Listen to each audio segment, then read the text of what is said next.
तालिबान के कथनी और करनी में काफी फर्क है। ये आरोप दुनिया के लगभग हर देश लगा रहे हैं। हालांकि तालिबान इलाके में अपनी हरकतों से कुछ अपने कमांडरों के दावों को झुठला रहे हैं। अफगानिस्तान में तालिबान शासन के बाद से महिलाओं में डर का माहौल पैदा हो गया है कि अब उनसे उनके अधिकार छीन लिए जाएंगे, जिसके लिए अब अफगान महिलाओं ने तालिबान से अपना हक मांगा है और सरकार में शामिल किए जाने की मांग की है। इस प्रदर्शन के जरिए उन्होंने तालिबान से कहा है कि वो बुर्का पहनने के लिए तैयार हैं, लेकिन उन्हें पढ़ने और काम करने का अधिकार दिया जाए।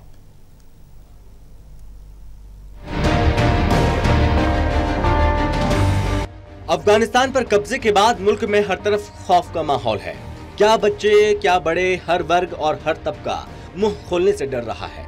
इसी दहशत के बीच देश के पश्चिम में स्थित हेरात शहर में महिलाएं सड़कों पर उतरी हैं। उन्होंने तालिबान शिक्षा और रोजगार का हक देने के लिए आवाज बुलंद की।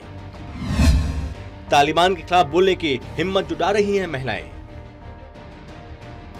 तालिबान शासन के बाद अफगानिस्तान में कुछ महिलाएं हिम्मत जुटाकर तालिबान के खिलाफ बोल रही हैं और महिलाओं को जागरूक बनाने में लगी हैं। खतरों के बावजूद हेरात की कुछ महिलाओं ने साहस दिखाया और तालिबान की बनने जा रही हुकूमत के सामने अपनी मांगें रखीं। अंतर्राष्ट्रीय समुदाय को महिलाओं के अधिकार छिन जाने की चिंता। वैसे तो तालिबान अक्सर अपने खिलाफ उठने वाली आवाज को बंदूक के दम पर दबा देता है। 17 अगस्त को 4 महिलाओं ने काबुल की सड़कों पर विरोध प्रदर्शन किया था, जबकि 7 महिलाओं ने 19 अगस्त को शहर के वजीर अकबर खान इलाके में अफगान के स्वतंत्रता दिवस के मौके पर अफगानी झंडा लहराया और तालिबान के खिलाफ विरोध प्रदर्शन किया। अंतर्राष्ट्रीय समुदाय को तालिबान शासन में महिलाओं के अधिकार छिन जाने का सबसे ज्यादा डर सता रहा है।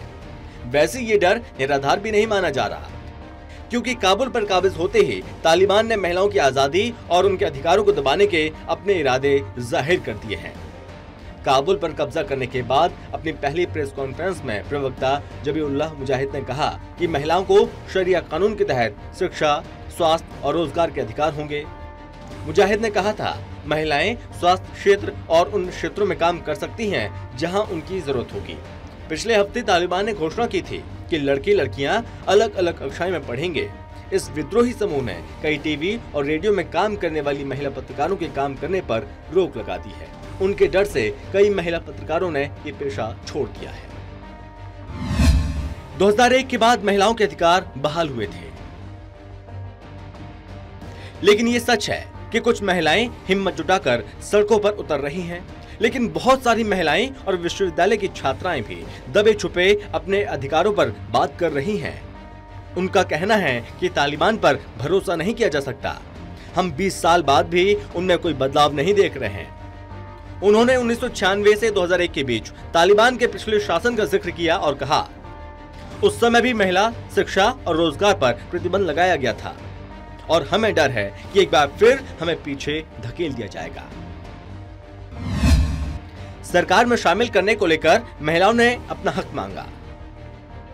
तालिबान कहता है, अशरफ गनी की पिछली सरकार भ्रष्ट थी, लेकिन ये क्या कर रहे हैं। इनके नेता शेर मोहम्मद स्टनगज़ई कहते हैं कि कैबिनेट में महिलाओं को जगह नहीं मिलेगी।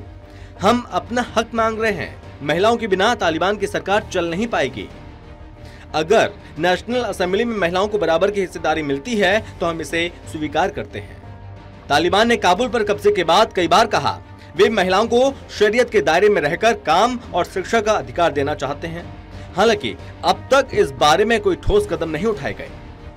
उन्हें एकजुट होना होगा। उन्हें गारंटी देनी होगी कि उनकी मौजूदगी है और उन्हें यह स्वीकार नहीं है कि वे अपने घरों के कोने में बैठी रहें। लेकिन ये संभव होगा या नहीं, खैर ये तो आने वाला वक्त ही बताएगा। Special desk, total TV.